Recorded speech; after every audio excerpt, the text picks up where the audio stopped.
Hi all, and welcome to this new tutorial series to create a neural network in JavaScript, which we will hopefully use to automate the game Asteroids. Now, we made this game Asteroids in another tutorial series, so feel free to check that out. You can download the code from the links below. There should be a sounds folder and an HTML file. So let's open the game up.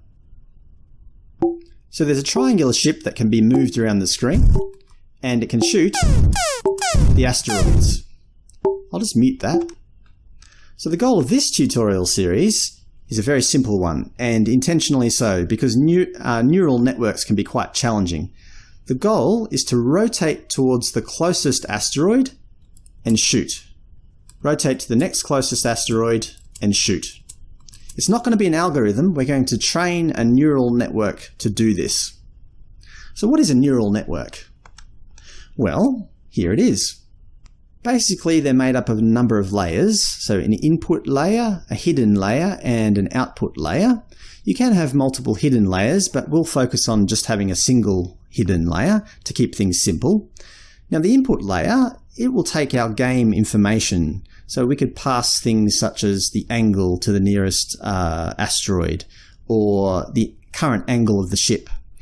The hidden layer is more like a processing layer, I guess. And the output, well, we'll probably have a single output, whether to turn left or turn right. So that'll be a single boolean. So 0 will mean left, 1 will mean right.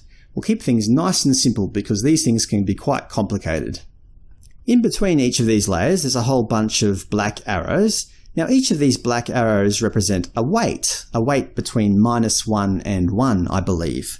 So for each neuron in the previous layer, it sends out information to each of the neurons in the next layer. So ultimately, we'll be sending in some training data, for example, the asteroid position and the ship's current angle or something similar, and we'll feed that through with an expected output, so either to turn left or turn right. Now, if it gets it wrong, we'll send that information back to the input, I guess, and use that to correct these weights. So ultimately we'll be sending in thousands of points of information, correcting these weights until finally we have a unique set of weights that can take any of our game information and give us an accurate and reliable output. So here's the position of an asteroid. What do I do? Turn left. Here's another position of a different asteroid. What do I do? Turn right. Let's just close that down. We'll have to create a new JavaScript file, just a plain text document called, say, neural network, and give that the JS extension. Yes, and open both of those in your favorite editor. I'm using Visual Studio Code here. So the first thing we should do is set up a flag to let us know that automation is on. So currently we have a whole bunch of flags in here. How about we pull them out? And we'll put them in a different section just to make it a little bit tidier. How about developer flags? Paste them in there. Sorry, just doing some housekeeping. So let's create a new constant called automation. Automation on. We'll set that to true initially. So when the automation is on, we'll want to set up our neural network. So just after we set up the game parameters here, so after new game here, set up the neural network. So if automation is on, let's leave ourselves a to-do here because we can't do it at the moment. To-do neural network. Good. Now also when the automation is on, we don't want the player to be able to control the ship, do we? So down in our key press functions, so key down, yep, here we go, key down and key up. So if the ship is dead or automation is on, return, don't do anything. So they can press the keys as much as they like, nothing will happen. Similarly in the key up method, if ship is dead or automation is on, return. We'll let the computer control the ship. Speaking of computers controlling ships, let's head down to the update function. That's where all the objects are drawn and moved and so on. So just at the start of the update function, just up near here somewhere, how about we say use the neural network to rotate the ship and shoot. And shoot. So again, we'll just leave ourselves, so if automation is on, we'll leave ourselves a to-do here. To-do, control ship. Okay, good. Let's just make sure that we haven't broken anything. So head up the top. First of all, let's try it with the automation flag on.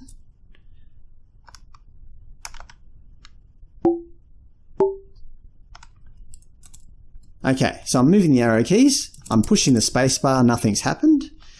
And just to make sure that we haven't broken anything, let's set it to false. Yeah, I can control the ship in that situation. So when it's turned on, when it's true, I've lost control of the ship. Awesome. Now head over to our new file, neuralnetwork.js. At the top of that file, let's use a flag, use strict. Now what use strict does, it basically enforces good coding practice, things like you must declare variables and so on. We're also going to focus on ES6 JavaScript. Now ES6 is like the latest major revision to JavaScript syntax, things like class and constructors and so on. So we're going to use that, we'll try to use that throughout this tutorial series. Now neural networks use a lot of maths, specifically matrix maths. So how about we create a heading here called matrix functions. A matrix is essentially just a two-dimensional array. So it has a number of rows and a number of columns. So I'm just making this stand out a little bit. Matrix functions. There we go. So how can we represent a matrix? Well, how about we represent it as a class? So class matrix, give it a constructor. The constructor will take a number of rows and a number of columns. And how about optionally, we'll have data here as well. So if we put an equal sign here, it's a default value. So by default, it will be an empty array.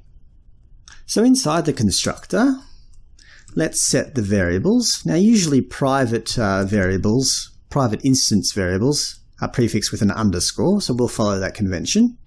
Do the same sort of thing for the columns and the data. Cols and data.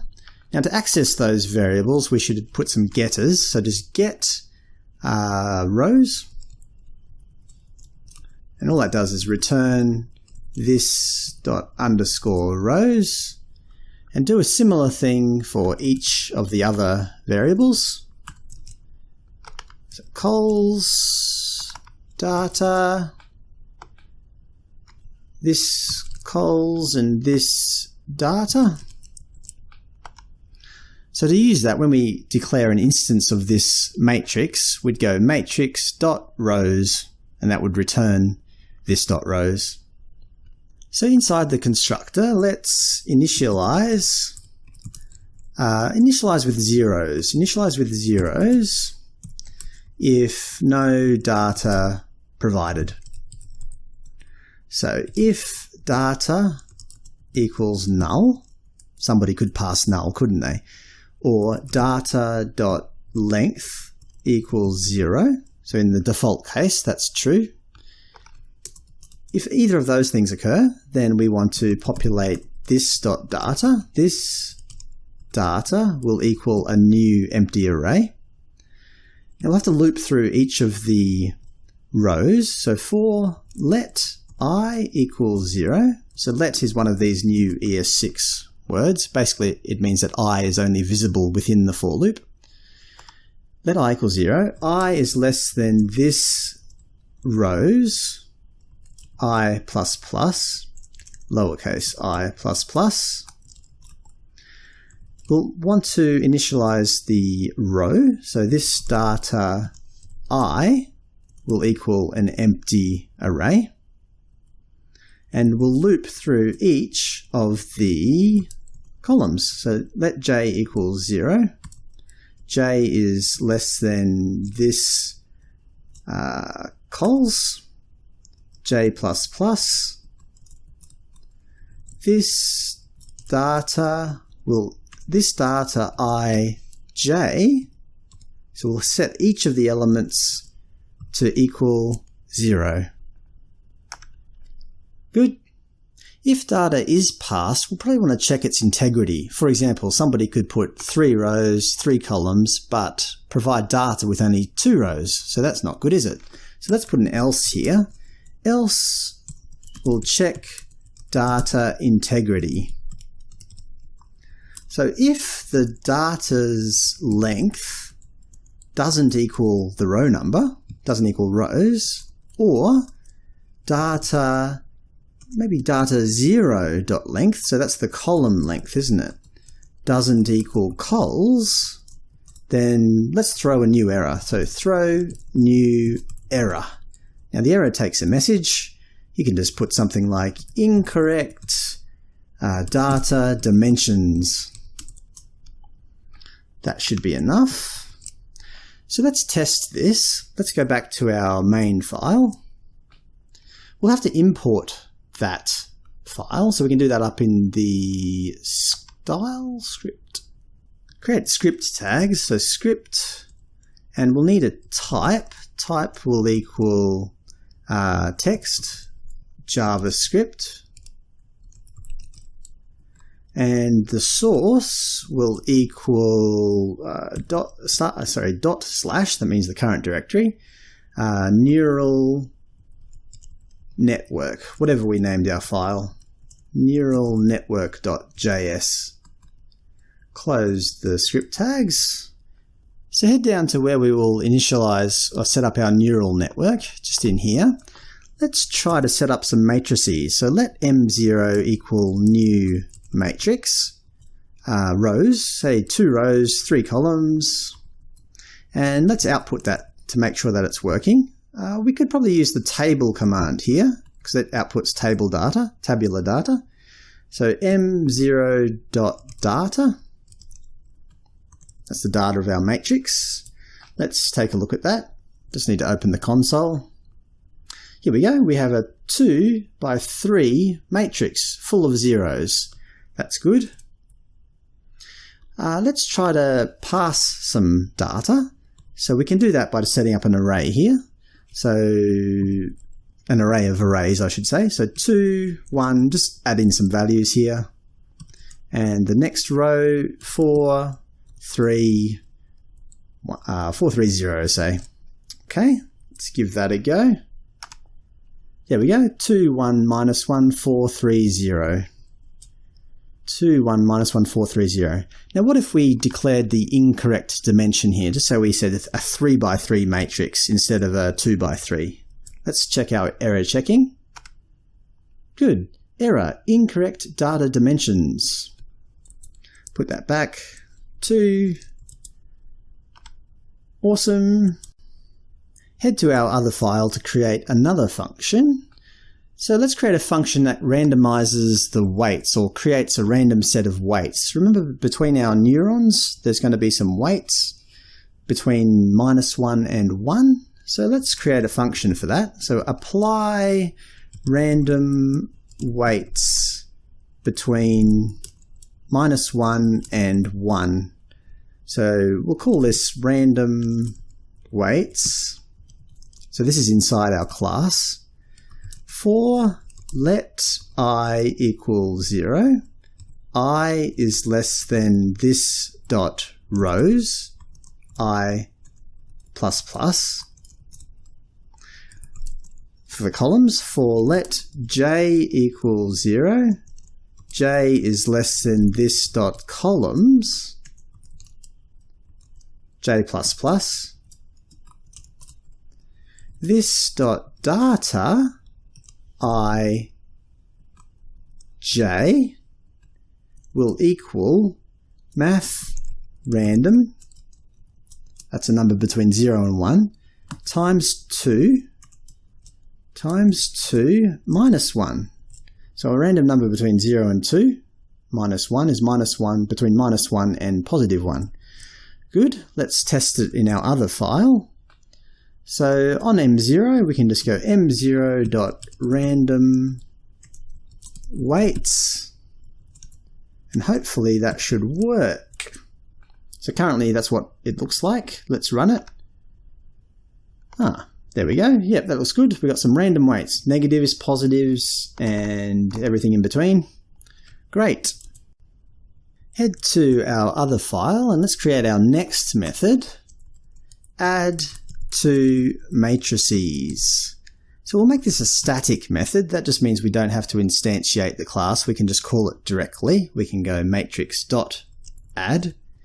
It will require two matrices, M0 and M1. We'll probably want to check that to make sure that they have the same dimension. So we can go, we'll create a new method, a new static method, matrix.checkDimensions. It will require M0 and M1. Let's create that now, actually. So check matrices have the same dimension. Same dimensions. So static check dimensions M0 and M1. If M0.rows doesn't equal M1.rows, or M0.cols doesn't equal M1.cols, then let's just throw a new error. Throw new error. The message we could, how about matrices are of different dimensions. Okay, so we check that. Now we'll need to create, in our add method, we'll need to create a new return matrix. So let M equal new matrix. The rows will just be the same as what's passed, so M0.rows, M0.columns. And we'll need to loop through each of those. So let I equal 0. I is less than M dot rows, I++. And another loop for let j equal 0. J is less than M dot cols, j++. What will we do here? So M dot data, I j will equal, I'll just copy that, M0 dot data ij plus M1 dot data ij.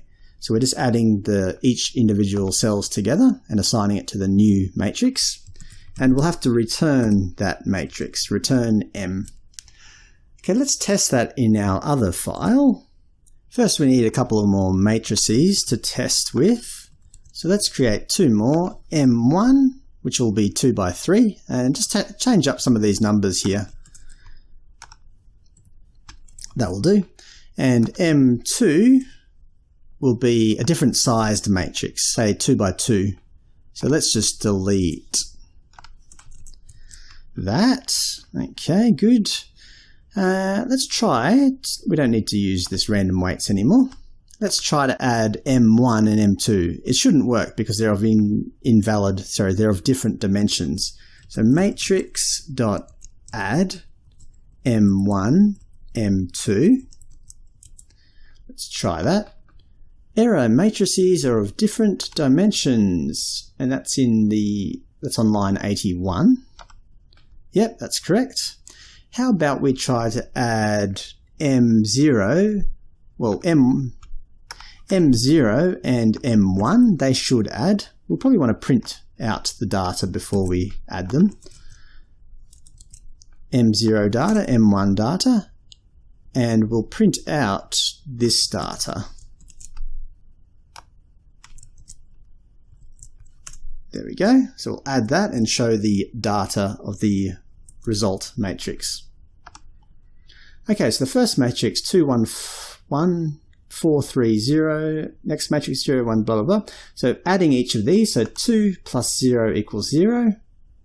Sorry, 2 plus 0 equals 2. 4 plus 2 equals 6, that's right. 1 plus 1 equals 2. 3 plus minus 3 is 0. Minus 1 plus minus 1 is minus 2. And 0 plus 0, 0 plus 0 equals 0. Good, adding works. Head back to our other file. We also need to be able to subtract matrices. So it'll be very similar to adding. So just copy all of that, paste it down here. Subtract 2 matrices. Subtract. Almost identical, except that we just need to change this plus to a minus. So it'll be M0 data minus M1 data. So the order is important here. Let's test that. Right, so instead of adding M0 and M1, how about we subtract?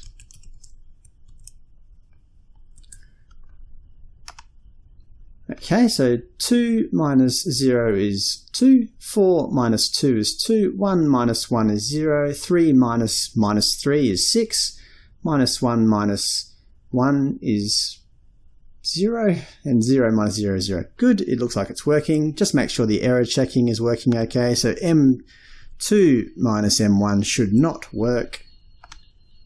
There we go, error. Matrices are of different dimensions. Great.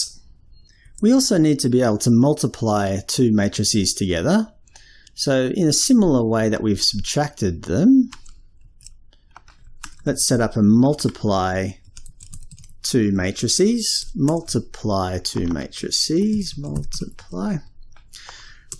If you know anything about matrices, this is not the dot product. So just make a note, not the dot product. That's a separate thing. We'll need to do that too, but it's a different operation. It's just multiplying each cell by each cell. So all we have to do is change that minus there to a times. Head back and test it. So matrix multiply, multiply. M2 and M1 shouldn't work. Let's just make sure. Yep, it doesn't work. And M0 and M1 should work. Good. 2 times 0 is 0, 4 times 2 is 8, 1 times 1 is 1, 3 times minus 3 is minus 9, minus 1 times minus 1 is 1, 0 times 0 is 0. Looking good. Next, let's calculate the dot product. Let's create a function to calculate the dot product of 2 matrices. So dot product of 2 matrices. So static dot M0 and M1. Now, for 2 matrices to be dot compatible as such, the first one's columns must be the same as the second one's rows. For example, a 4 by 2 matrix and a 2 by 4 matrix, they're dot compatible. The inside numbers are the same. So for example, 3 by 2 and 2 by 1, they're compatible. So let's test for that. If m0.cols doesn't equal m1.rows, then we have to throw an error here. So throw new error. And the error message can just be matrices are not dot compatible. Okie dokie. Now the size of the resulting matrix, so let's create a new matrix here. Let M equal new matrix. The size of the resulting matrix is equal to the outside numbers. For example, 4 by 2 and 2 by 4, the resulting matrix will be a 4 by 4. 3 by 2 times a 2 by 1 would be a 3 by 1. So that'll be the m0.rows, and the number of columns will be the m1.cols. Right. Next we have to do the similar sort of loops that we've been doing in all of these. So for let I equals 0, I is less than the m.rows, I++, and for let j equals 0, j is less than the m.cols, j++. So inside here is where we need to do our tricky stuff. Basically we need to multiply each cell of the first matrices row by each cell of the second matrices column, and then add up those products. I'll post a link below how to do this by hand if you're interested. So we'll need to create a variable called sum. Let sum equal 0. And another for loop. For let k equal 0. K is less than the inner number, which will be the m0.cols, k++. And then we'll have sum plus equals, so we'll continually add this together.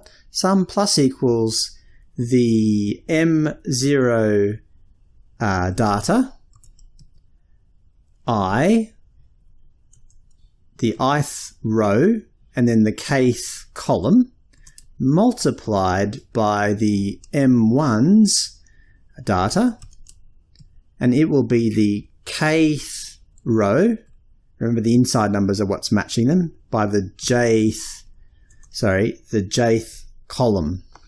I think that's right. Sum plus equals that. And then finally we need to set the ijth. So m dot data I j will equal the sum. Okie dokie. And then finally we'll need to return that matrix. Return m. So let's test that out in our other file. So matrix dot m0 m1. Now m0 is a 2x3 matrix, m1's a 2x3 as well, so they're not dot compatible. Let's just prove that. Yep, error, matrices are not dot compatible. So which of these are dot compatible? Well, how about m2 times m1, so a 2x2 times a 2x3 is dot compatible because the inner numbers are the same. Let's just update this here. Give that a go. Right, so the first row entries times the second first column entries. So 1 times 0 is 0, plus -1 times 2 is -2. Yeah.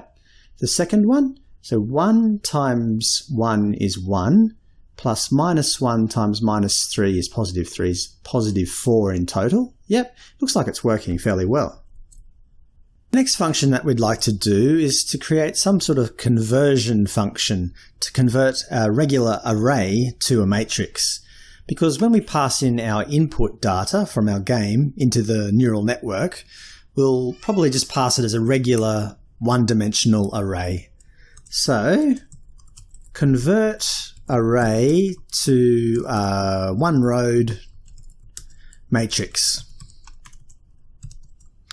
So static convert array, we'll call it convert from array.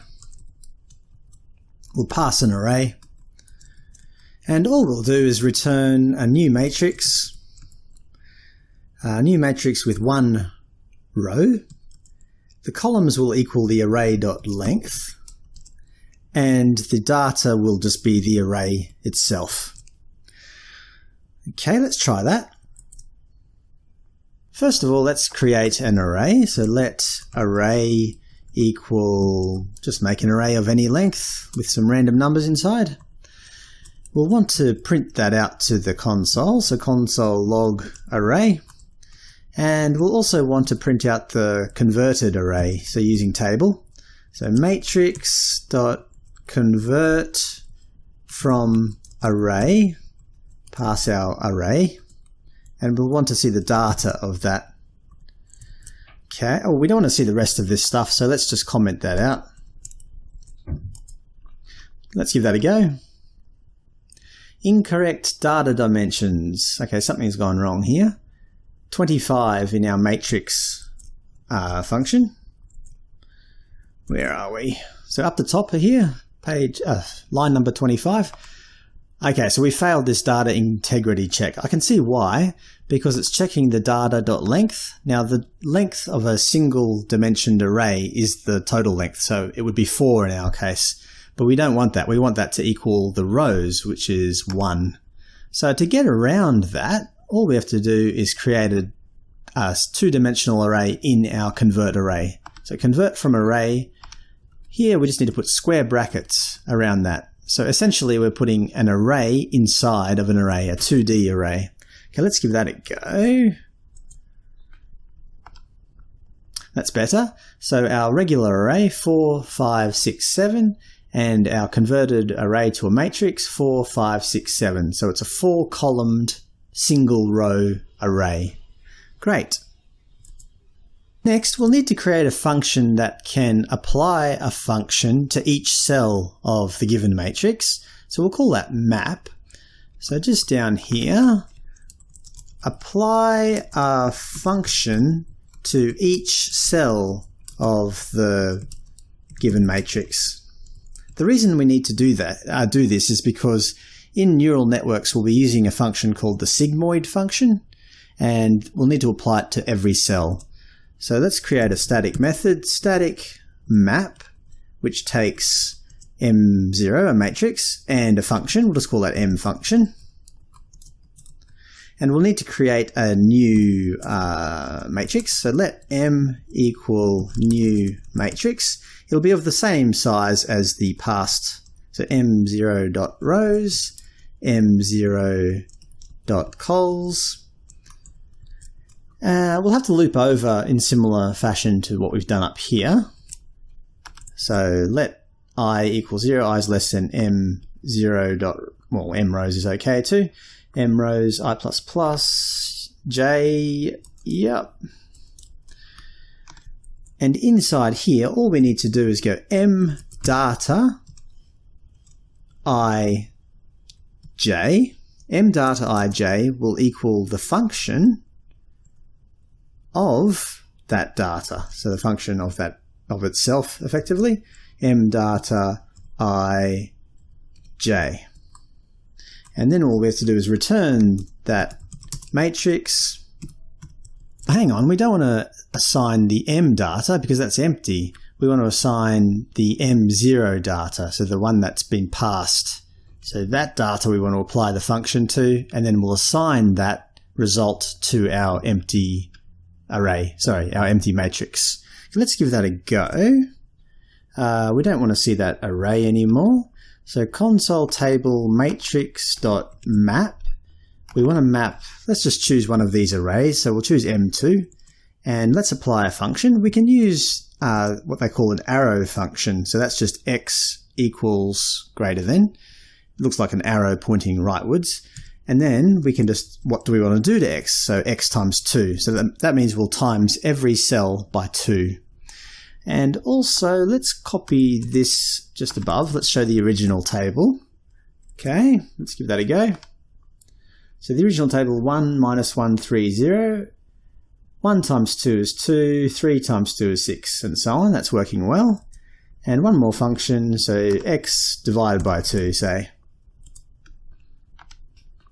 So 0.5, 3 divided by 2 is 1.5, 0 divided, minus 1 divided by 2 is minus 0.5. Great, that's our map function handled. And the last function for today is to find the transpose of a matrix. Now, the transpose of a matrix is simply when we switch the columns with the rows and vice versa. So find the transpose of the given matrix. So a 4-1 matrix will become a 1-4 matrix.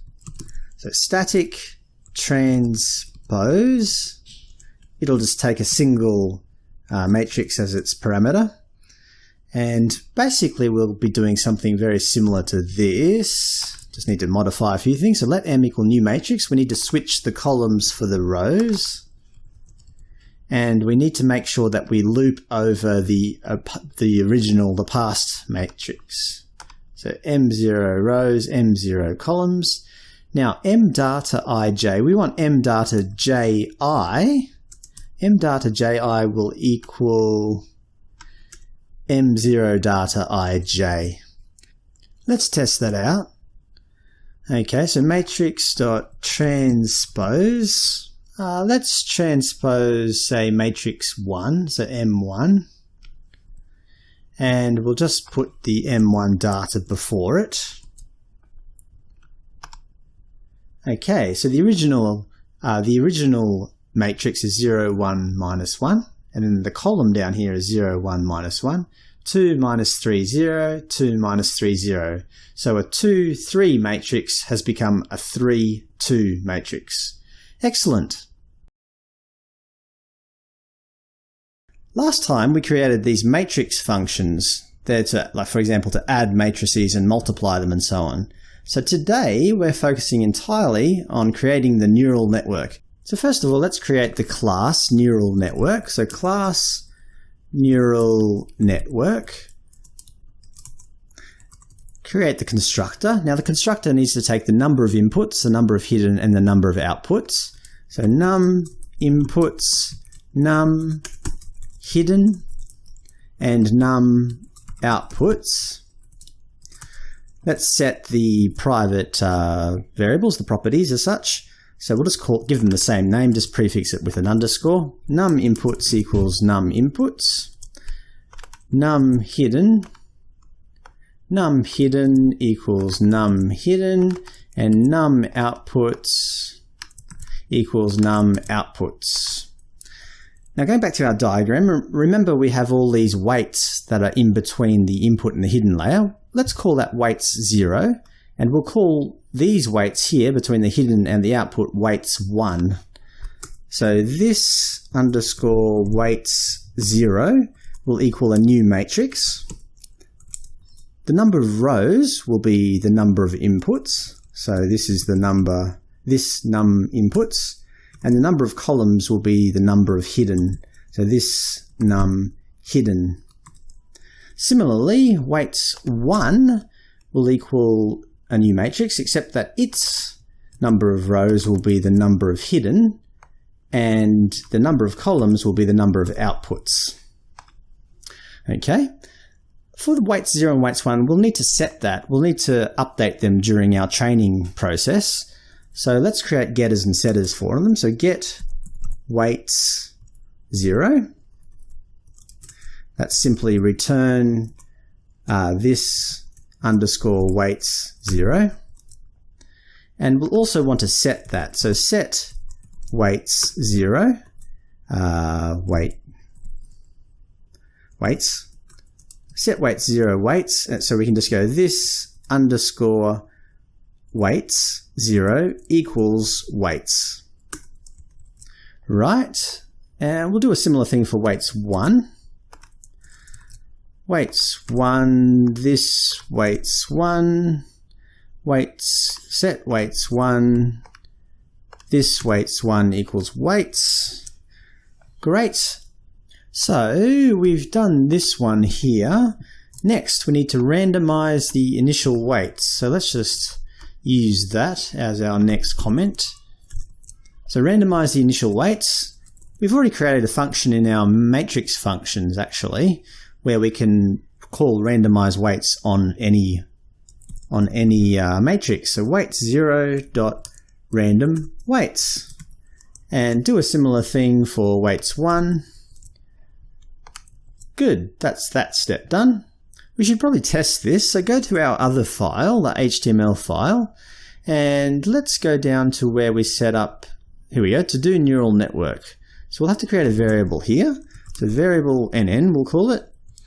And here we can go nn equals new neural network. Now we need to pass the number of inputs, hidden, and outputs here. I think we should set them as constants. So up where we're setting our constants, let's create a section called neural network parameters. Const num of inputs. I'm not entirely sure how many inputs we'll need, but let's just say 2 to begin with. Const num hidden. Again, there's lots of theory behind what number this should be. The higher usually means the more complicated processing it can do. So we'll just start with 5. We can always adjust it later. and const num outputs. Now this one I am confident about. We just want one Boolean flag. 0 turn left, 1 turn right. So one output.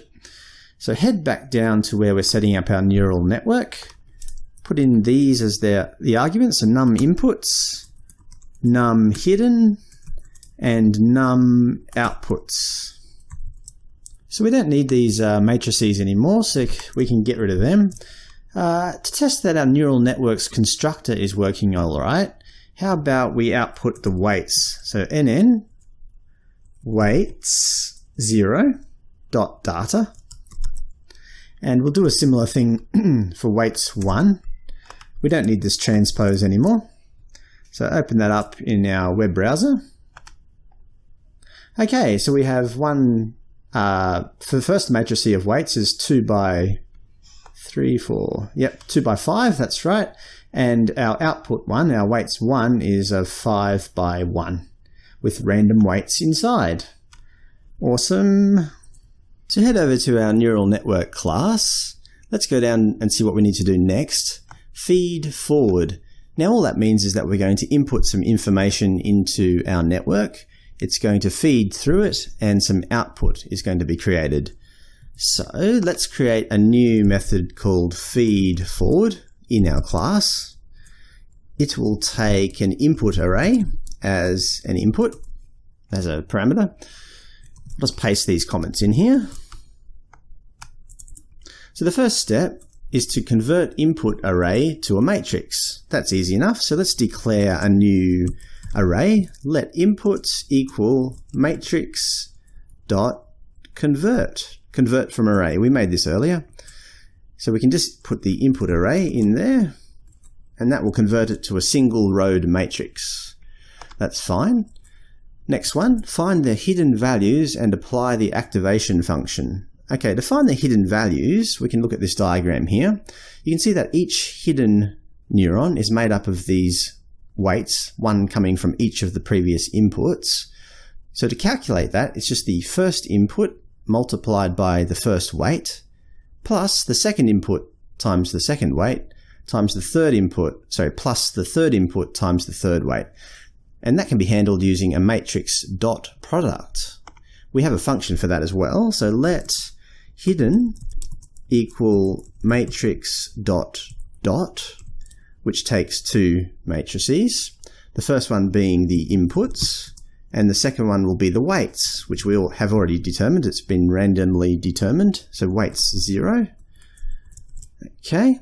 Now the activation function is simply, well, with lots of neural networks, the activation function is something called a sigmoid function. Let's take a look at that. Now, a sigmoid function is simply this, 1 divided by 1 plus e to the minus t.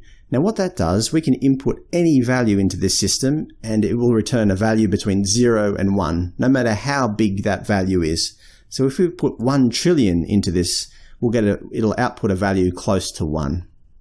Okay, which suits our needs very well. So let's go ahead and create a function down here, just outside our class. Function, we'll just call it sigmoid. Sigmoid, it'll take some value, we'll call that x, and it will return 1 divided by 1 plus the exponent, so that's e, a numeric expression representing the power of e, yep, so math.exp to the minus x, that's right. Now in order to apply that function to each of the cells of the matrix, we made a function for that too. So we can just go hidden will equal matrix dot map. Okay, so it takes the matrix, which is hidden, and the function to apply to it, well, we can use an arrow function here. So x equals greater than x, sigmoid x. So sigmoid x. So that should apply the sigmoid function to each of the values within our matrix. Good. Similarly, so for the second part, find the output values and apply the activation function. It's the same sort of thing. So we can just go let outputs equal matrix dot hidden will be the inputs. So this will be from here, from the hidden layer to the output layer. So hidden will be the inputs and output will be the outputs. So matrix.hidden, this dot weights 1. That's the second set of weights. Outputs, matrix map, so itself, outputs, and apply the sigmoid function to each value. And finally, we want to return those outputs to the sender.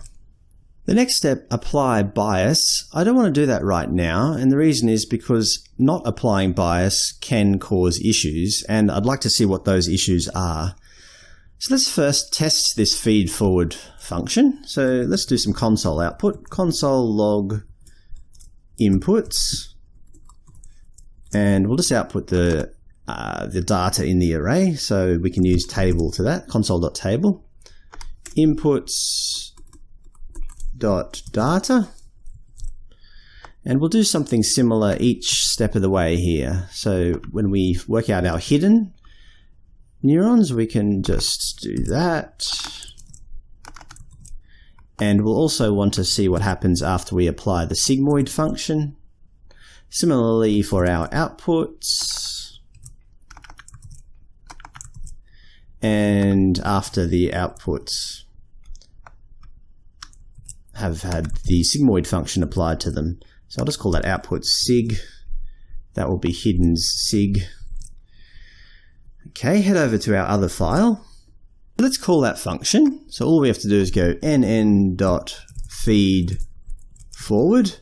It requires an input array, so something like 0, 1.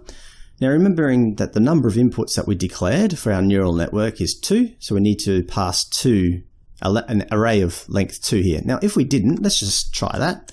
If we didn't, it should break. We just have to open our file. Open up the console. Yeah, so inputs got through, a single length array, but there's an error. Matrices are not dot compatible. So to fix that, all we have to do is put the second element, put the second input in there. Let's give that a go. Yep, that worked fine. So we've got 2 inputs, 0 and 1. The hidden values are calculated. I'll just believe that. The sigmoid is applied. The output and the sigmoid is applied. Let's just keep resetting that until we get an output that is negative. Here we go. So here's a negative output. Can you see that the sigmoid function has made that positive? So that seems to be working okay. So head over to our other file. We can probably get rid of some of these console logs. So let's just delete a few of them. We'll keep one set. We'll probably need it for our next function. And that is train. Train using input and target arrays. Right, so currently our system doesn't do very much. We give it some inputs and it outputs some randomly generated outputs. Not very useful. So in order to make it do something, how about we create a function that allows us to put in some training data. So we'll call that train.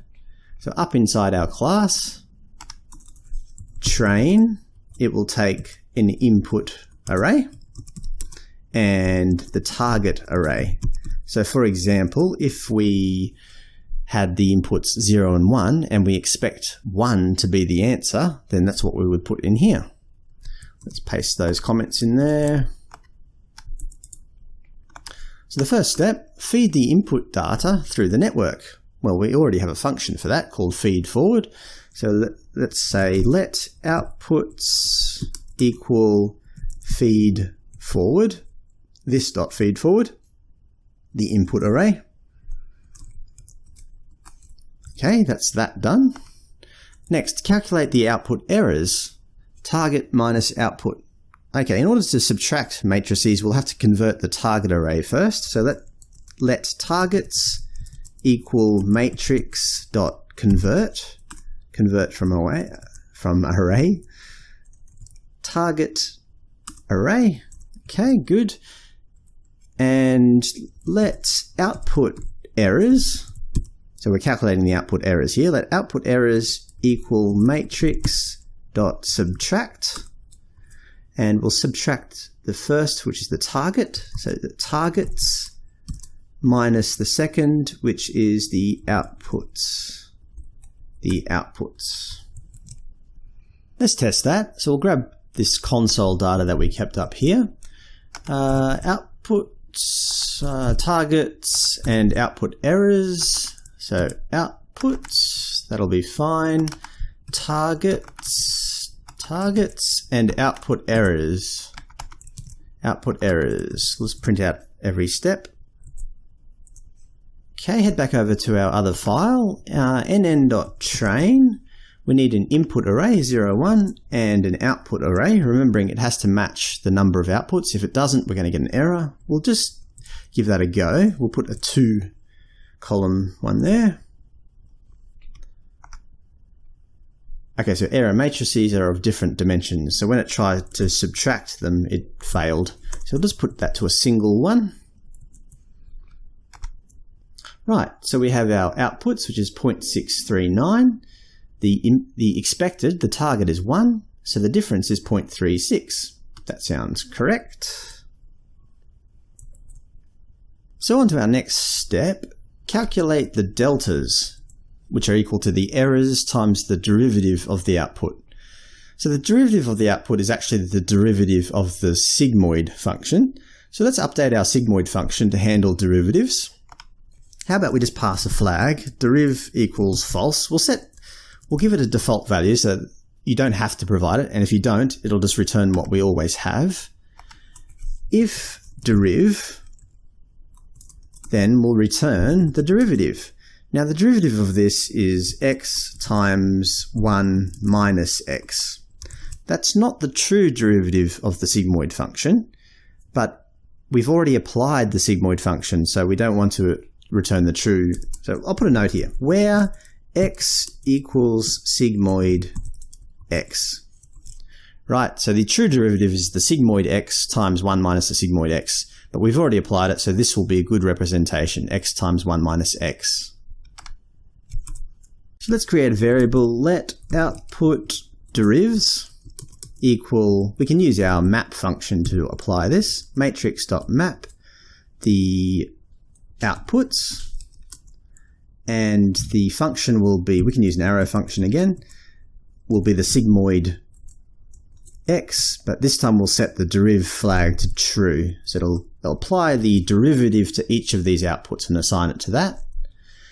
And finally, output errors, no, calculate the delta. So output deltas is what we're trying to find here. Output deltas will equal matrix dot, so errors times derivative, so multiply. We can use our multiply function.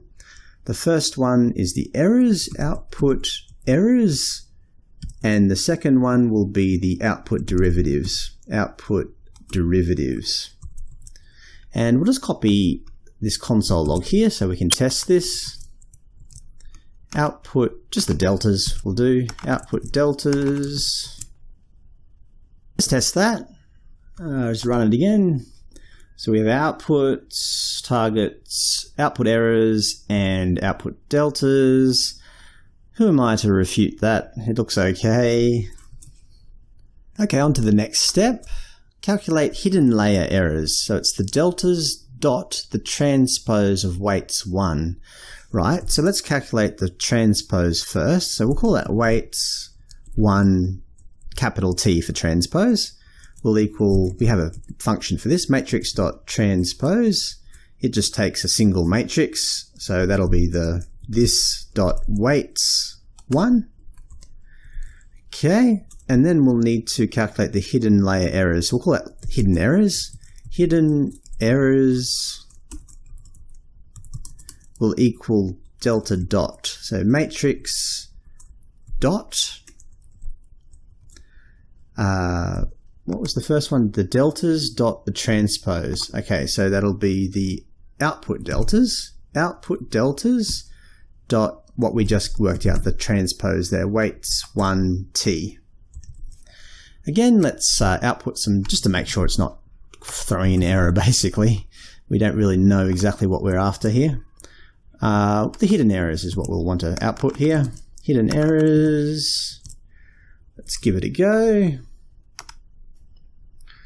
Right, so we get some output deltas, and then we get the hidden errors crossways. That looks to be okay.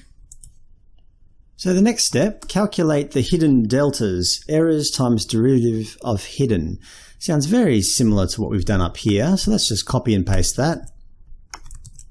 Let hidden derivs equal matrix map hidden. I just had a thought, we don't actually have visibility to hidden here. Hidden, because hidden was used within this feed forward function. Here we go, let hidden equals that. So how about, instead of creating a local variable here, we use a property on our neural network. We'll say this.hidden, this.hidden. So anywhere we use hidden inside here, we'll go this.hidden, this.hidden, this.hidden. And we'll have to go create a property on the neural network. So we can do that easily enough. Just at the top of it, this._hidden will just equal an empty array. And we'll have to set up some getters and setters for it so that we can access it. Get hidden, we'll just return this_hidden, and set hidden, just pass a variable called hidden. This hidden will equal hidden. That should access, yep, that's the same as that. Right, so that should all work in our feed forward now. And back down where we have, back in the train function, where we have hidden here. So hidden derivatives equal matrix map this.hidden. So we're accessing the actual hidden values at this point in time. X, sigmoid x is true. Yep, we're applying the derivative of it. Calculate the hidden deltas. So the hidden deltas, matrix multiply the hidden errors times the hidden derivs. Right, so let's output those hidden deltas. Let's give it a go. So we have some hidden errors with some hidden deltas. Good. Now for the final step in our little neural network, update the weights. So we have to add the transpose of layers dot deltas. So we have to add that to the weights. Okay, so let's first calculate the transpose. So let hidden transpose equal matrix dot transpose this dot hidden. Sorry. Next, we have to add the transpose to the weight. So this weights, the associated weights is 1. It's the second set of weights. Will equal matrix add itself. We have to add to itself. So this weights 1. The layers, the transpose layers dot deltas. So matrix dot the transpose, hidden t, and the deltas, which will be the output deltas are associated with the hidden layer. So output deltas. Now we have to do a similar thing for the first weight, so weights 0. So we need to calculate the transpose of the inputs. So inputs t, well, matrix transpose do we have inputs? Do we have visibility on inputs? No, we don't, because again, within the feed forward, we're converting it there and keeping it as a local variable.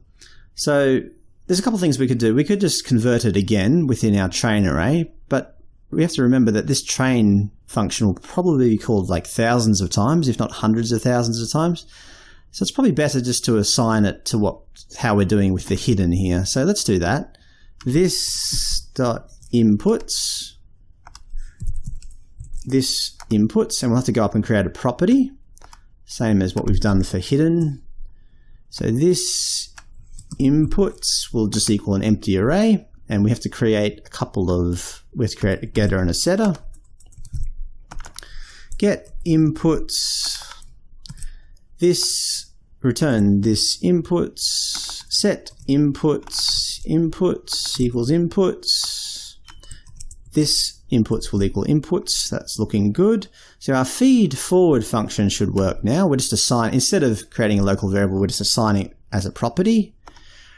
Now down in our train function, this inputs should work now. That's fine. And we're updating weights 0 at this point. Weight 0, weights 0, dot the inputs t, and the deltas that are associated with that are the hidden deltas, the next layer deltas. Let's run that, make sure that it's not broken. Okay, it's not breaking, so that's good enough test for me. I think we should actually try this training and see if it actually works or not. How about we get rid of all these comments first, because they're just not... We don't want them printing out every iteration when we've got like 1,000 or 10,000 iterations. Remove all them, remove all them. The weights are updating, great. Go back to our other file. Right, so we'll be calling train, but we'll want to loop over the number of training samples that we have. So we can go for, I'll title this train the network. For let I equal 0, I is less than, say, let's set up a flag for this, so num samples, I++. In there we'll do our training for something. Number of samples, let's go up and create that now. Num samples, I'm not exactly sure how many we'll need, but let's start at, say, 1,000. I know in other examples there's 10,000 and 100,000 and so on. We'll start with 1,000. Num samples is 1,000. And how about we use the classic example to test neural networks is the the XOR gate, the exclusive OR gate. So we'll call this a test XOR gate logic. Let's take a look at that. XOR gate, here it is, just this table down here. So when you have two inputs, 0, 0 output 0, 0, 1 or 1, 0 output 1, and 1, 1 outputs 0. So 0, 0, 0, okay, let's write that in here, I think. 0, 0 equals 0. 0, 1 equals 1. 1, 0 equals 1. And 1, 1 equals 0. So only when there's one of them flagged will it be 1. Otherwise, when they're both the same, it'll be 0. So let's create some random input. We'll create 1, 0, 1 there, and 1, 0, 1 there. So we'll input 1 and input 2, or input 0 and input 1. Input 0 will equal, well, it'll be a random number, and we want to round it. So math round just rounds to the nearest integer, and we want to round a random number, math random, which is a number between 0 and 1. So that should produce a 0 or 1. Similarly, for input 1, so we can pass them into our training array here. So input 0 and input 1. And we also need an output. So let output equal, well, what's the logic behind it? If input 0 and input 1 are the same, then the output is 0, right? Otherwise, the output is 1. So we can just do a conditional here. Input 0 equals input 1. If that's true, the output is 0, else the output is 1. That's the XOR gate logic. And put our output into this array here, output. So basically we've created a whole bunch of random training data with the correct outputs, fed it into our system in the hope that it's going to create an accurate prediction. So let's test it. Test output. We can just use the console for this, I think. Console log, we'll put in each of the combinations of inputs. So 0, 0 will equal, let's feed it into our system to get a prediction. Feed forward, we need the array, 0, the input array, 0, 0. and we want to output to the screen the data of that. So do that for each of the possible input combinations. So 0, 1, 1, 0, and 1, 1, 0, 0, 0, 1, 1, 0, and 1, 1. Let's give that a go. Okay, 0, 0's, we're expecting a 0 here, and a 0 here, and a 1 here, and a 1 here. It could be that we haven't got enough samples, so let's try bumping up the number of samples to, say, 10,000. That's looking pretty good. That's close to 0, that's close to 1, that's close to 1, that's close to 0. Let's just keep trying, make sure there's no discrepancies here. Now, I have read that not having bias can cause an issue in these situations. So let's see if it comes up with a strange reading on occasion. So here, for example, the prediction for 1, 1 is 0.5. So that could be because of the bias not being there. So I think for safety we should put the bias in. So first of all, what is bias? Well, here's a diagram. Basically, we have our input neurons. We just add an extra neuron for bias. It always takes a value of +1, and we add it, and all it does is output its own weights, in effect. It doesn't take an input of any kind. It just outputs its own weights. We'll have one bias node on the input layer and one bias node on the hidden layer. The reason we do this is because the input neurons could take all zeros. For example, in our XOR gate logic, if we have 0, 0 as our inputs, can you see that that could skew the results? Because 0 times any of these weights will be 0, so it's not going to behave correctly. So that's why we add this bias node. Head into our other file, go right up the top. In the same way that we've created weights here, let's create a bias 0 and a bias 1. So bias 0 will equal a new matrix of just a single row, so one row. The number of columns will be the number of hidden. And bias 1, same sort of thing, one row, but the number of columns will be the number of outputs. Okay, and we'll have to randomize in the same way that we've randomized the other weights. We'll randomize the bias. So bias 0 random weights. Do that for bias 1 as well. Okay, that looks good. Head down to our feed forward function. We've left a node here, apply bias. To apply the bias, all we have to do is, before we apply the sigmoid function to the hidden layer, we can just apply, we can add the bias. So this hidden will equal matrix add this hidden, so adding to itself, this bias 0. So that is applying the bias. Apply bias.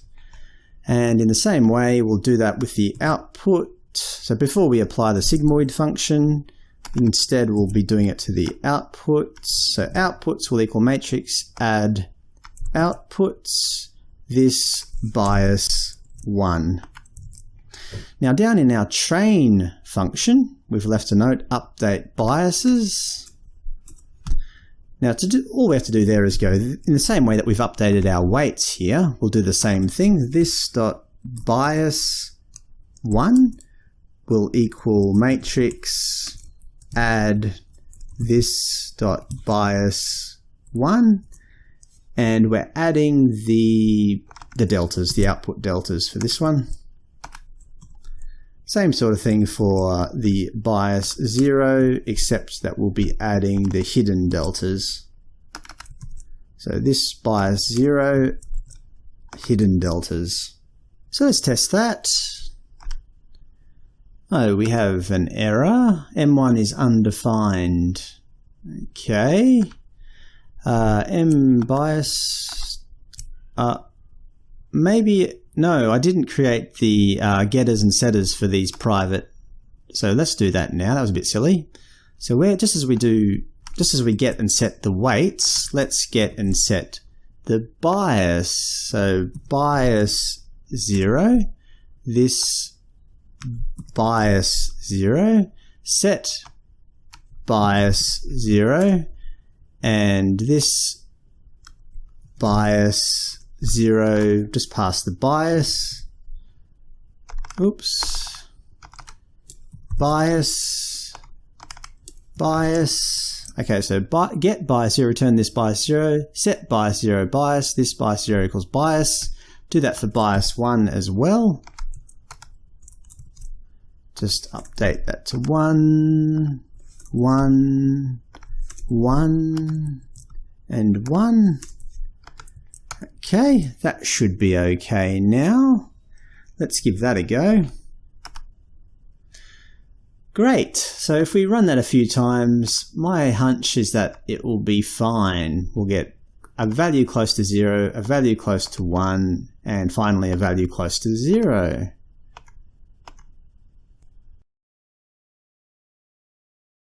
We'll actually be feeding in game data into our neural network so that we can rotate this ship. I'm doing this manually, of course, so that we can rotate the ship and shoot at the closest asteroid. Okay, so head into our code. I'll just turn automation back on. Okay, and head to our neural network file. The first thing I'd like to do today is to set up some error logging in our neural network class. The reason for this is that I'd like to be able to keep track of how well our training function is doing as we're training it. So let's set up a flag up here, just a constant. Let's call it log on. Set it to true. And that's just whether or not to show error logging. And we'll need to keep track of how often we show this message, like show a message. We don't want to show it every iteration because we could, in theory, be calling this train function like hundreds of thousands of times, if not millions of times. So let's set a log frequency. Initially we'll set it to 1,000, say. And that's just how often to show error logs, and that's in iterations. Okay, we'll have to set up a private member variable here, just down here. So error logging, this underscore, we'll keep track of how many calls we've had or how many iterations, so we'll call it log count, and it'll start the day at log frequency. And we'll also, because it's private, we'll want to set up some getters and setters. It's not technically private, I'm kind of making it private, I should say. So get log count, return this log count, set log count, this log count equals count. Head down to our train function. Now, what's the most appropriate thing to output here? I'm thinking the output errors, because the output errors are simply the target minus the output. So if the target's 1 and the output's 0.7, then the error is 0.7. It's easy to understand. So let's do our error logging here. Error logging. If log on, and if this dot log count, if this dot log count equals the log frequency, well, let's do a console output. So console log output errors. Now it's a matrix, so we'll need to grab its data array, and there's only going to be one error because we've only got one piece of output. So we'll just do the first column, sorry, the first row, first cell. Okay. Probably prefix that with something so we know that what we're outputting. Error equals that. Then we'll have to decrement the log count. So this dot log count minus minus, because we don't want it occurring every iteration. And when that reaches 0, if this dot log count equals 0, what will we do? Well, we'll just reset it. This dot log count equals log frequency. Let's test that out. So currently we'll just need to turn our console on, reset it. Okay, here we go. So we got errors of 0.32, 0.29, 0.08, blah, blah, blah. It's going down slowly, isn't it? How about, so this is our XOR gate logic that we used last time. How about we increase the number of samples? So go back to our other file, our HTML file. We'll increase the number of samples to, say, 100,000.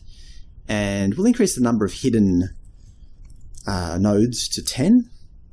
But because we're doing 100,000 samples now, how about we change our log frequency to, say, 10,000? We don't want it showing so often. Let's give that a go. 0.74, 0.01. As you can see, very quickly the error is reduced with the XOR gate logic. So that's good. Our logging is working. Great. That's all we really need to do for our neural network file. So let's head over to our other file. Now we have to think about how many inputs are there going to be in our system. I've always said that the goal was to turn our ship towards the closest asteroid and shoot it. So knowing that, we need to know the asteroid's position, don't we? So there's going to be an X position and a Y position, so that's 2 inputs. And we also need to know the ship's angle, because if we're facing this way, we need to know that we'll have to turn left to get to the asteroid, or turn right, or whatever. So that's the asteroid X, the asteroid Y, and the ship's angle, so that'll be a minimum of 3 inputs. How about, just for testing purposes, we'll just turn the roid number down to 1. There'll be a single asteroid. Right, head down to where we set up our neural network, where we train the network. We don't need to do any of this XOR gate logic anymore. That was just for testing our system. And we don't need this test output anymore. So let's create some variables. We'll need the asteroid's X position, asteroid's Y position, the ship's angle, and just for completeness, let's include the ship's position as well. So ship X and ship Y. So the first thing we'd like to do, the first thing we'd like to include in our training data is a random asteroid location, But we have to remember that asteroids can float off the left and right of screen, as well as top and bottom, up to their radius. So we'll have to include off-screen data here as well. So AX will equal a random point, random times by the width of the screen, so canvas.width. But because it can go up to its radius off the left and its radius off the right, well, that will mean we'll have to add the total with the size of the roid here. Roid size, which is the diameter in effect. Just bracket that. And then, so that'll generate a number between 0 and, just say the width is 500. So 500 plus 100 is 600. So 0 and 600. But we want it to be able to be negative. So we'll have to subtract the radius. So it'll be the roid size minus the roid size divided by 2, which is the radius. Do a similar thing for a y, except that it will be the height.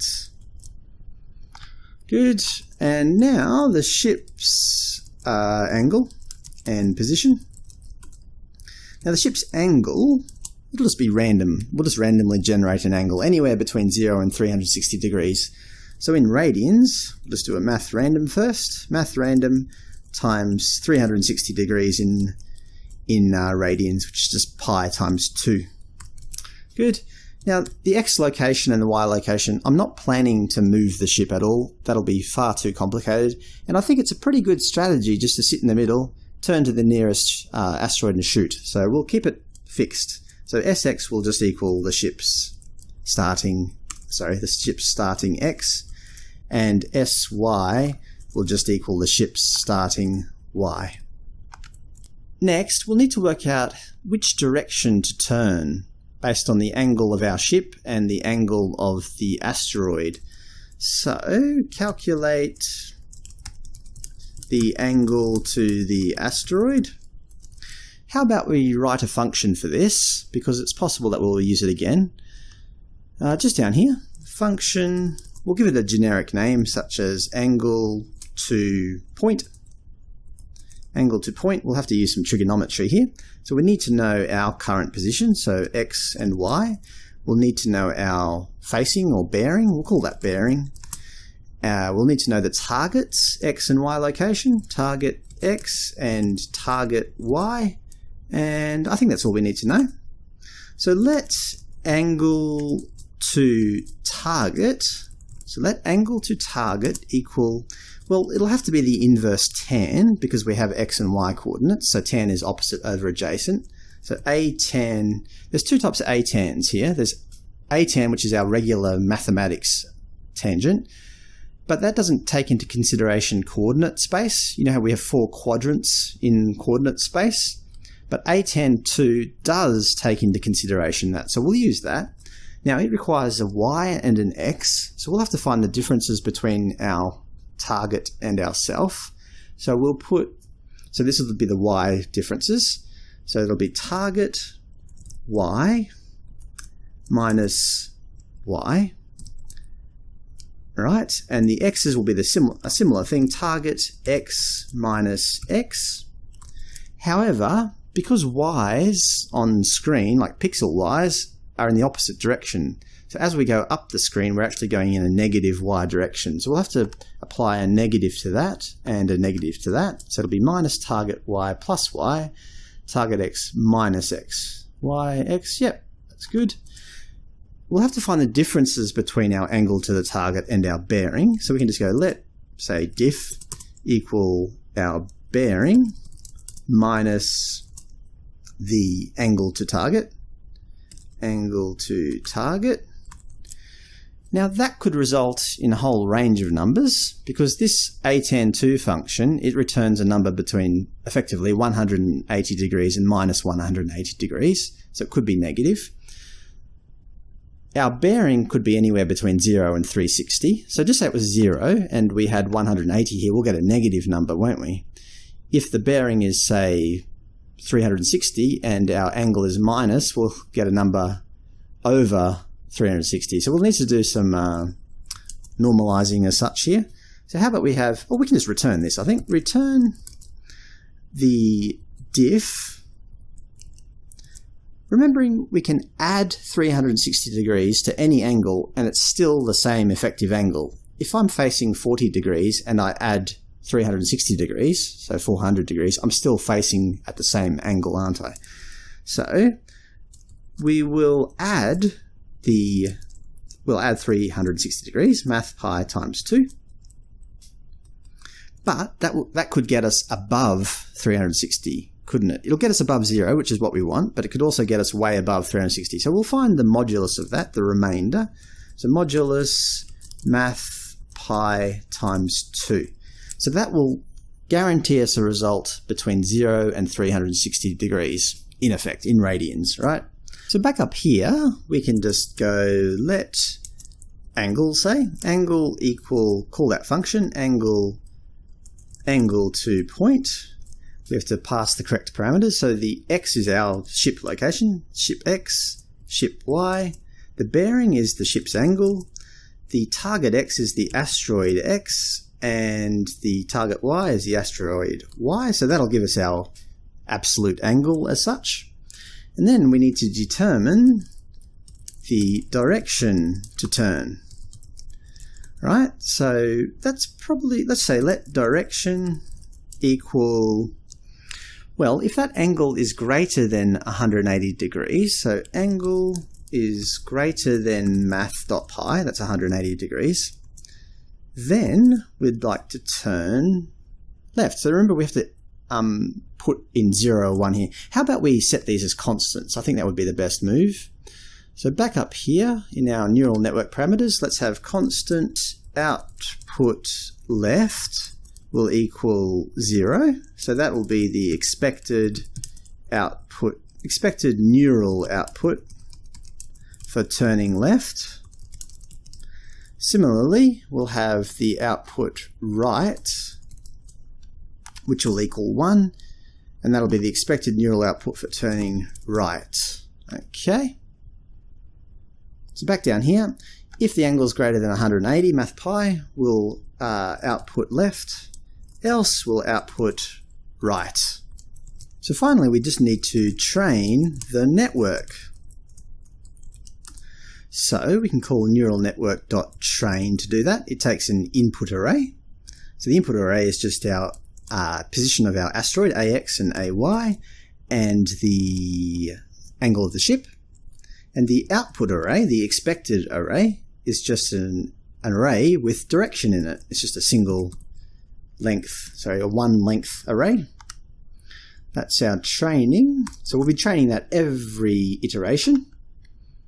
Now, I foresee one problem where this AX, AY, and SA, they take on strange values. So AX could be a number like 600, AY could be minus 23, SA could be 3.8 or whatever, right? They're not normalized, are they? But let's see what they do. It might not be an issue. Okay, you can see that these errors don't seem to be getting any better. Let's pump up the number of samples.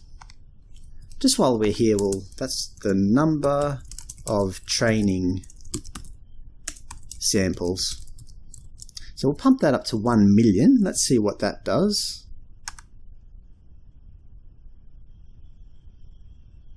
To me, that looks like it's not getting anywhere because these errors are still incredibly large. They're not getting any closer to zero. So I don't like that. So I think we'll need to normalize our data. We'll put that back to, we'll put that back to 100,000. I don't think we need 1 million samples, but 100,000 should do us. Head back down to our training here. We'll need to normalize this data here before we input it into the training array. So how about we create a method, a new function called, say, normalize input or similar. So just before shoot laser, function normalize input. We'll need to pass the roid's x location, the roid's y location, and our ship's angle. They're our three neural inputs. Now all we mean by normalize is normalize the values to between 0 and 1. So we'll divide them by something in order to get them to be between 0 and 1. So let's create a new array, an empty array called input. Let input equal empty array. And input 0, that will be our roid x value. We'll need to, now normally you could just go roid x divided by the canvas width. That would give us our screen position, our relative screen position. But because we've allowed it to be off screen up to its radius, then we'll need to modify this. So roid x, so that could be negative 50, could be negative, it could be the negative radius, it could be negative 50. So we'll have to add the radius back to that to get it back to 0. So roid size divided by 2. And we'll have to divide all of that by the new canvas width, including the radius on the left and right. So that'll be canvas width plus the diameter, which is just the roid size. Let's just work through that logically. So roid x could be minus 50. So minus 50 plus 50 equals 0. 0 divided by anything is going to be 0. That's fine. Now, the maximum value this could take would be, just say we'll choose an arbitrary width of 500. So 500 plus 50 is 550, plus 50 is 600. 600 divided by 500 plus 100 is 600, so that'll be 1. That's good. And halfway between, say 250. 250 plus the radius of 50 is 300. 300 divided by 500 plus 100 is 600. 300 divided by 600 equals 0.5. That sounds good. We'll do the similar sort of thing for the for the y position, except that we'll use the height instead. Now, the next one, ship's angle. This is a bit of an easier exercise. All we have to do is divide the past angle. So that'll be a number between 0 and 360, in effect, in radians. We just have to divide that by 360. So math pi times 2. So an angle of 0 divided by that would be 0. An angle of 360 divided by that would equal 1, and everything in between. That's great. Let's return that input array. So let's go up and implement that in our training section. Train the network. So all we have to do is normalize this data beforehand. Normalize input before we put it through our train function. Let's give that a go. It's looking better. At least it's getting closer to 0. There's some discrepancies here. Maybe we just need to modify some of the parameters here. So how about we bump up a number of hidden to say 20, and we'll set our number of samples to say 500,000. Just while we're here, we may as well change the amount of logging. Let's change that to say every 20,000 instead. Okay, let's give that a go. So it's a bit slower because we've got more hidden neurons, but it does look like it's getting better. The errors aren't too bad, are they? Look at that one down the bottom, very close to 0. So I think we've done quite well with that. If we put the hidden nodes back to 10, it'll speed it up a bit. Will that impact the quality? Let's have a look.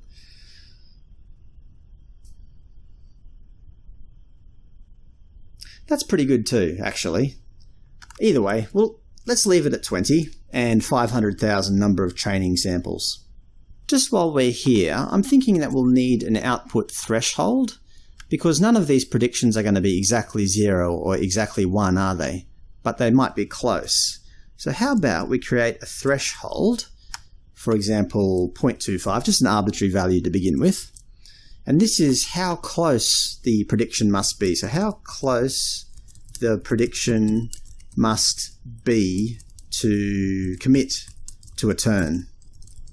So at 0.25, for example, if the prediction is 0.75 or greater, we would commit to a right turn. If the prediction was less than 0.25, we'd commit to a left turn. However, if the prediction was, say, 0.5, we won't do anything. We'll just sit in the middle. So how about we start implementing some of this? So let's go down to, well, first of all, let's see what happens when we push the left and right arrow keys. So in the key down method.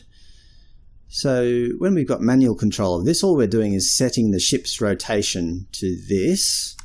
How about we create a function that can handle, because when we turn right, it's the same thing except we're going the opposite direction. So let's pull those out and create a function for that, because we'll need to call this function, what will we call it? Rotate ship.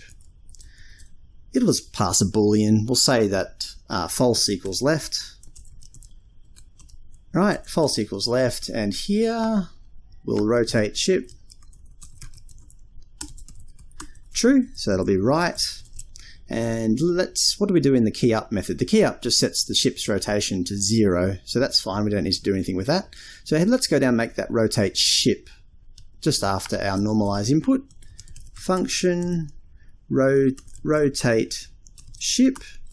It'll take a boolean, which is equal to right. So we'll be doing that. Now, if it's right, we want to put that as negative. So how about we make a variable called, say, let sign equal, now if it's right, the sign will be -1, else it will be +1, and we'll just multiply this by the sign. That should be okay. Just to make sure we haven't broken anything, how about we turn it back into manual mode?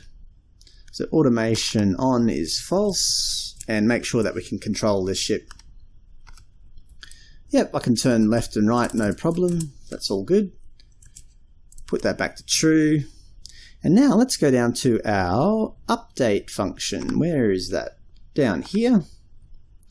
To do, control the ship. So we'll need to make a prediction based on current data. So let's make some variables. So we need to know the asteroids x, which will equal roids. We'll just use, because there's only one asteroid to begin with, we'll just use roids 0 for the time being. Roids 0.x. Similarly, ay will equal roids 0.y. And we also need to know the ship's angle, don't we? So that's just the ship.a. Ship.a. Now to make a prediction, how about we go let predict equal, we just need to run our feed forward function. Feed forward. It will take the input array. So input array will be AX, but we have to normalize this, don't we? So hang on, do the normalize first. Normalize input, it takes the roids X, so AX, AY, and the ship's angle. Normalize input. Remember that returns a matrix, an output matrix, so we'll have to take its data, and there's only going to be one output, so it'll be the first column and the first row, first column, 0, 0. That should be our prediction. Now we need to decide which way to turn, so make turn. Now we're going to get a value. It's not going to be exactly 0, it's not going to be exactly 1. So how about we find the difference between between the prediction and our left and right turns. So we'll call it delta left, or difference left, whatever you want to call it. Delta left will equal the prediction. Make this the absolute value, math absolute value. It'll be the prediction minus the output constant, output left. Right? And delta right will equal the prediction minus the output right. So let's just try to analyze that. So the prediction, just say the prediction is 0.2, right? So 0.2 minus output left is 0.2. That means it's 0.2 units close to the left. 0.2 minus 1 is 0.8. The absolute value will be 0.8. So that's not going to be what we want to do. So we'll have to compare it. We'll have to compare these to our thresholds. Okay. So if delta left is less than our output threshold, so if it's less than 0.25 or whatever value we choose to set it at, then we wish to rotate left. Rotate ship. Now left is just false. Okay, else if delta right is less than the output threshold, then we will rotate the ship right, which is true. Now, if it's neither, so for example 0.5 minus the output left is 0.5 minus output right. It's not going to be less than the threshold in either of these situations. So how about we just put an else here saying that stop rotating. So if it's not confident, it'll stay still. So ship.rotate equals 0. So that's equivalent to us releasing the arrow keys. I think we should just log this prediction here. So console log predict, just so we can see if there's any problems with it. Okie dokie, let's try it. So we're just training it to begin with 500,000 samples. The errors look pretty good. That one wasn't very good. Okie dokie, what's it doing? It seems to be stuck. Oh no. No, it is turning. It's kind of slowly turning towards the asteroid. Will it turn when it goes past it? Yes. It's okay. It's maybe not the best. Now I wonder why. We'll just watch it a bit longer. It's kind of getting confused a bit, isn't it? Okay, I've been watching this for a while now. It looks like something's going wrong because the ship, no matter how many times you run it, the ship eventually starts spinning around in a circle without, and it's got these really very confident predictions. So see this prediction here? It's very, very low. It's close to 0. So I'm guessing something's going wrong with our angle. So let's go into our code. Maybe we should log the angle here. Ship.angle. Let's see what that does. Okay, it's loading the training data again.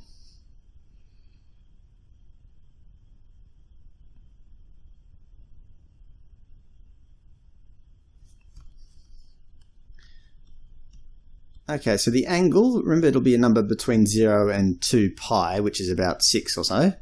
Now, that's not good. See the angle's going negative there?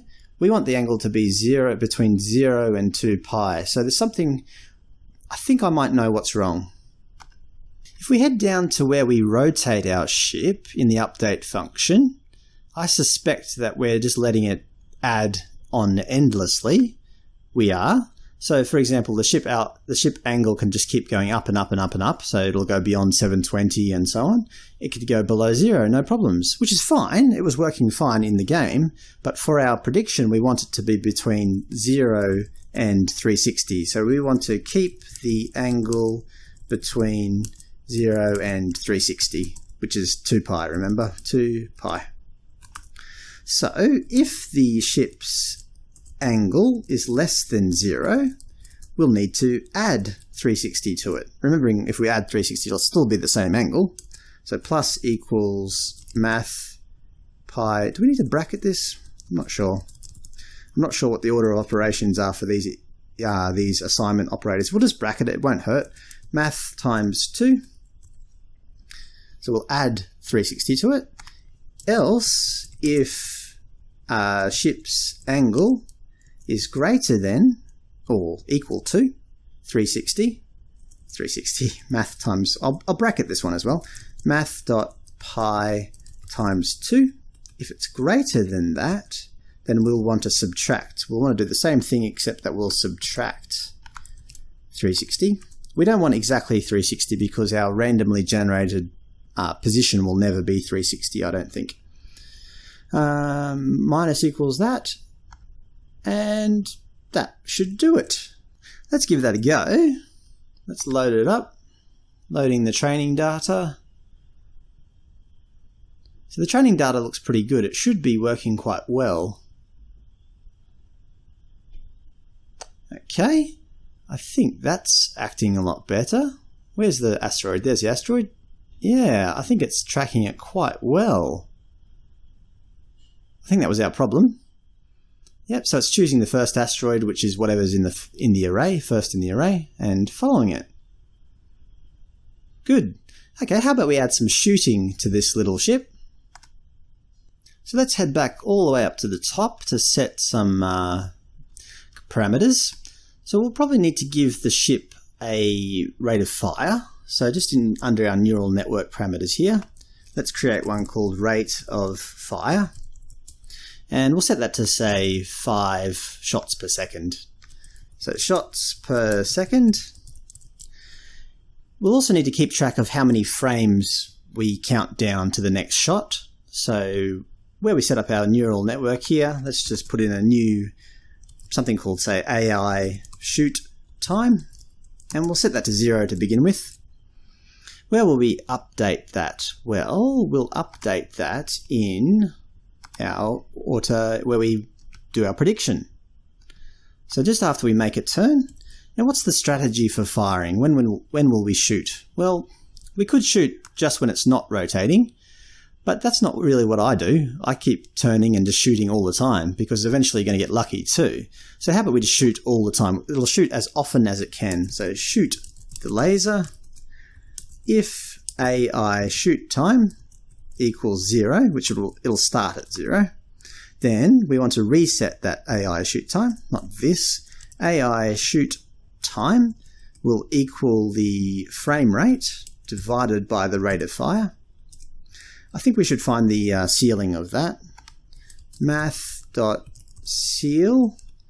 So if we had a frame rate of 30 divided by the rate of fire of 5, every 6 frames will shoot. If it was 10, so 30 divided by 10, we'd be shooting every 3rd frame, so quite quickly. We'll need to shoot the laser. Shoot laser.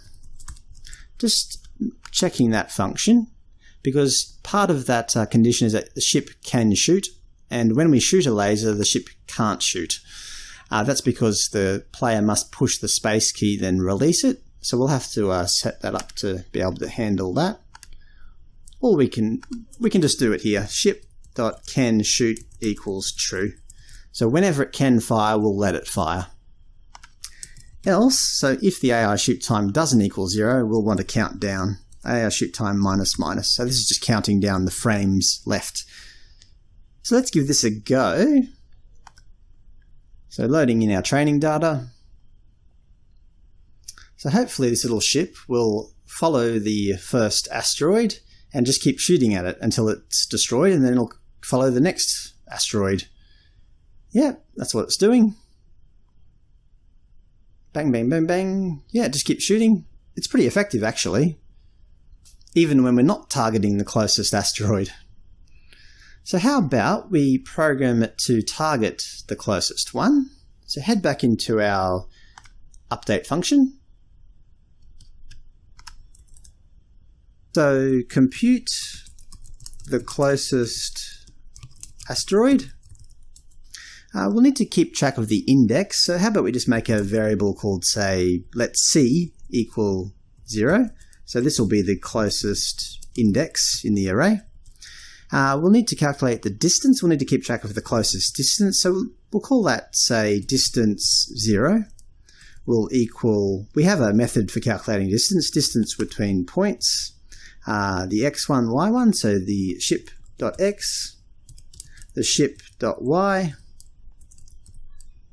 the x2 will be the asteroid, so roids 0.x, roids 0.y, and then we'll have to loop through each of the asteroids. So for let I equal 0, actually let it equal 1 because we've already calculated the first one, distance 0 there. So let I equal 1. I is less than the asteroid's length, roids.length, I++. And then we need to get the distance of the current asteroid, so we'll call that distance 1. Distance 1 will equal distance, it's going to be the same thing really, basically, except that we'll be using I instead of 0 here. And then all we have to do is do a check to see if that distance is smaller, less than the current distance. So if distance 1 is less than distance 0, that means it's smaller, doesn't it? So we'll replace distance 0. Distance 0 will equal distance 1, and we'll want to update our index, closest index. So C will equal I. So all we have to do is put that C into where we've got 0 down here. So AX will equal roids C, AY will equal roids C.Y, and let's give that a go. Loading our training data again. So hopefully it'll turn towards the closest asteroid and shoot at it. There's only one asteroid here. That reminds me, we should probably up the number of starting asteroids back to its original. So roid num will equal 3. Save that. Load it one more time.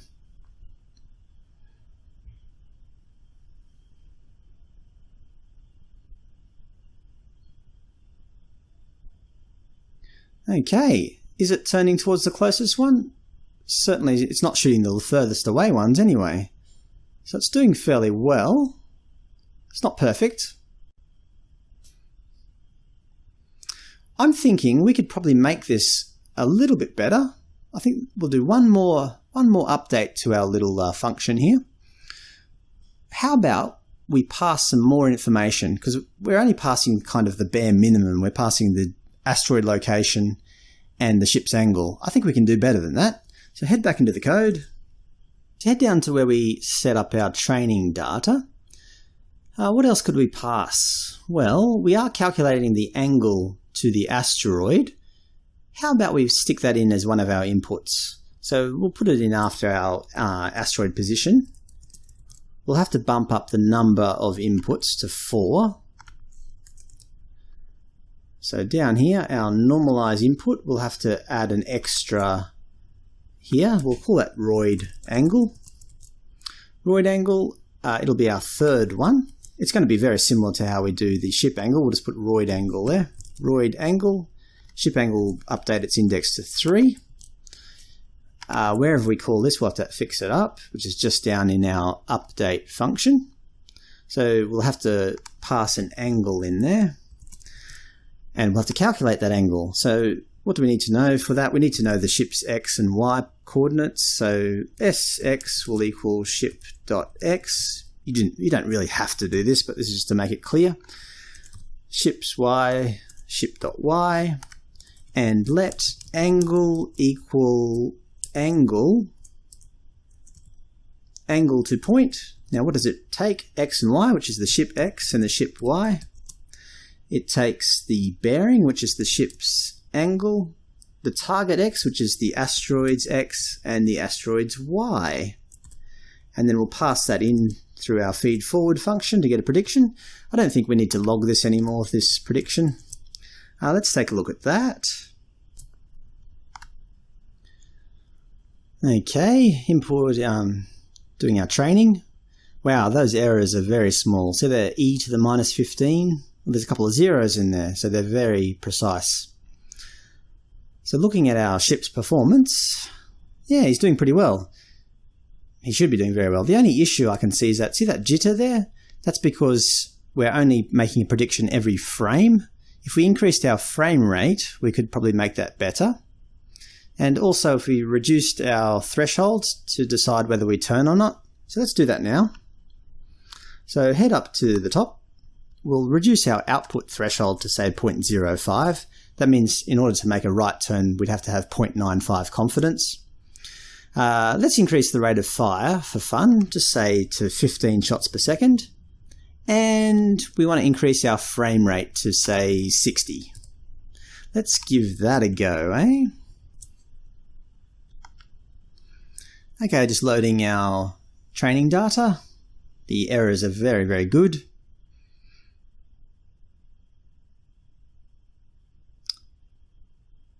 And here he goes. Wow. We've created a monster. So with his increased rate of fire and the faster frame rate, he can make more accurate, more subtle turns and really pepper those asteroids with laser fire. Cool. So anyway, that's the end of our tutorial series. So we've gone from using matrix maths to creating a neural network, only a fairly simple neural network, but a neural network all the same. I hope you've learnt a lot from this. I certainly have, because I had to do a lot of research in figuring all this stuff out. But in the end, we managed to use our network to control a simple game, such as Asteroids, and this is the result. So I wonder how far he could go. How far could this, what level could this ship reach? Well, anyway, feel free to download the code and try it out for yourself, update the parameters, have a play, and learn something new. Until next time, talk to you then. Bye.